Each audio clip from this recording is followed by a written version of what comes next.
Andy, let's start with Max Fried here. Why would the Yankees choose to spend big on Fried instead of a position player at this point? Well, it's exactly along the line, Sal, of what Harper and Terry were talking about. It's run prevention, it's pitching. So talking to Yankee people about the plan B after losing Soto, and obviously everyone wants to know what's the Yankees' pivot. There's an acknowledgement that the offense is probably going to be worse next year because you're subtracting future Hall of Famer Juan Soto, and there isn't another Juan Soto on the market. Brian Cashman said that publicly earlier this week. He's one of one. So what can you do is maybe emphasize something else, which is having an elite rotation, having run prevention, which is also defense. Look, I know Yankee fans losing Juan Soto probably don't want to hear it, but the outfield defense has a chance to improve tremendously without him. And that, just like pitching, as Terry knows and anybody who's trying to win ball games knows, defense is another way to prevent runs.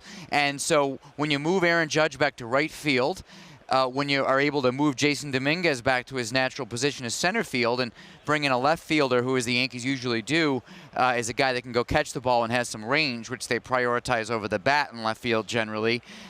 Now you have a run prevention strategy going, and you continue that by adding to the top end of the rotation. They were very interested in Blake Snell, but weren't ready to pull the trigger on him when he had the Dodger offer because they had to see about Soto. They obviously, we know they've met with Corbin Burns. I'll be interested to find out, as I have the chance to report this out, why Fried over Burns. I'm guessing it's Burns' price, but I don't know that yet. So what it basically comes down to is if we're going to score fewer runs next year, you better prevent more runs. Well, and the one thing I would say, Andy, I want to just follow up here and get some insight if we can. I didn't think the Yankees had a dire need in that starting rotation based off what they did last year. They do have many holes to fill, even if it's for just defensively. So Fried now with the 8 years, $218, it's going to be about $27 million per year. How much more wiggle room do the Yankees have here? They missed out on Soto, as you said, but what are we looking at as far as filling out the rest of that roster with the payroll flexibility that the Yankees might have?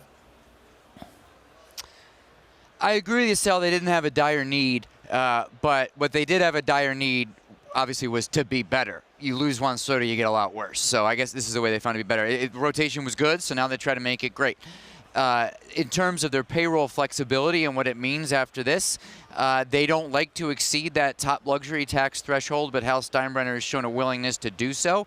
It's an opportunistic thing. It's if Brian Cashman can bring to him, say, hey, we can get Cody Bellinger and the Cubs will eat this X amount of money. What do you think, Hal?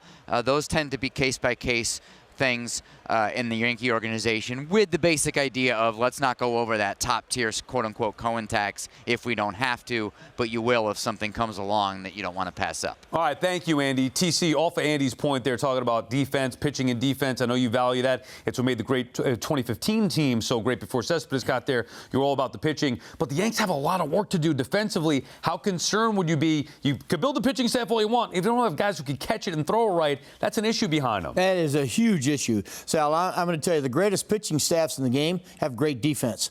You can go back even the days of the Dodgers when you had Koufax and Drysdale. But guess what? They caught the baseball. And that's the same thing's going to hold true with the Yankees. They've got good pitching, but you know what? A lot of times you pitch to contact, so which means you better catch the baseball behind them. And I think the Yankees, again, I agree with what Andy said. I think the Yankees, I think the Bellinger thing is going to be in play, especially in that ballpark where everybody gets the ball in the air there. So you better get somebody in center field and go get it.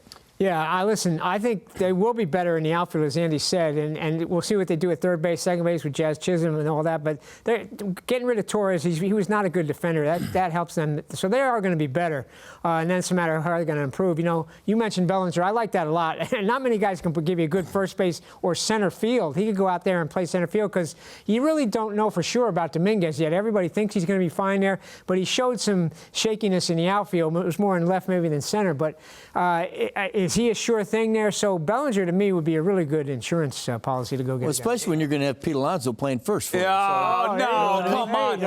Well, they probably stir it up, Terry. They probably want Christian Walker. He's the Gold Glover first. Gold Glover, shorter-term contract. That's why. This is exactly right because he's older too. I would expect this is the first big move, obviously, for the Yankees. There has to be more Bellinger and Walker, and then maybe you could start saying, okay, well, maybe they're trying to replace Juan Soto the right way, but still, it's impossible to replace Juan Soto.